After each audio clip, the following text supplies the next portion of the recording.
I'm Maia Harris. I'm a student. I used to be with the LYAC from 2015 to 2017, representing Ward 9 and Ward 10 separately. I think youth are part of the constituency, so having that perspective in a decision is really important to the overall outcome of what a city wants to see on a community basis, ward by ward. So pretty much the LYAC really helped me see how I could implement myself into political decisions, even in a community basis, like how I could be part of a community at large. And it really helped me see like the impact a youth can make, and it laid the foundations for seeing how important it is to involve yourself, to like really step out into your community, make a change, talk to people, network.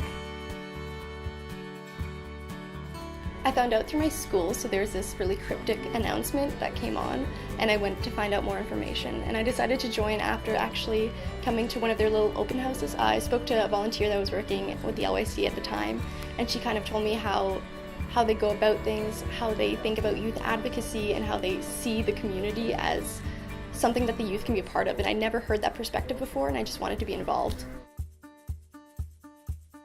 I think the LYAC makes a difference in the community by involving youth. That's not something that happens in every city, and we're really lucky to have that perspective. And I think it really brings communities together to root for one candidate even, to go out canvassing. It really brings people together to know what's happening in the city.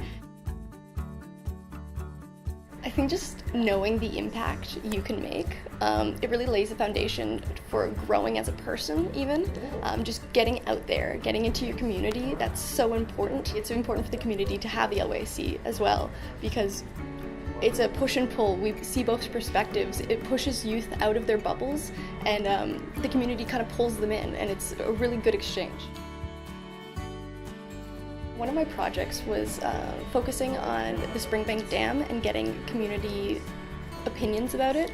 I had a very strong opinion at first, and then after canvassing I spoke to some of my constituents, and I realized that there was more to the story that I didn't exactly know. I actually went to speak with the Guardians of the Antler River, who are an Indigenous youth group who kind of focus on the Springbank Dam and the river, and I just learned a lot. I tried to get City Council to see all those different perspectives. This is in the time when they're deciding to open or close it. It was really big, hot debate in Byron. So I kind of just gathered opinions, gathered insights from voices that weren't necessarily heard, and I tried to put it out there. I think advice I would give would just be to put yourself out there. You can't do anything if you don't show up. It's really easy to see an event happening and think, well, I want to watch my TV show that night, but it's really important to just show up. From there on, you can network, you meet people, people want youth in the room. You will be the youngest person in the room most of the time, but it's really important that you are there for that reason. Showing up is really half the battle, and it's the biggest part of the battle.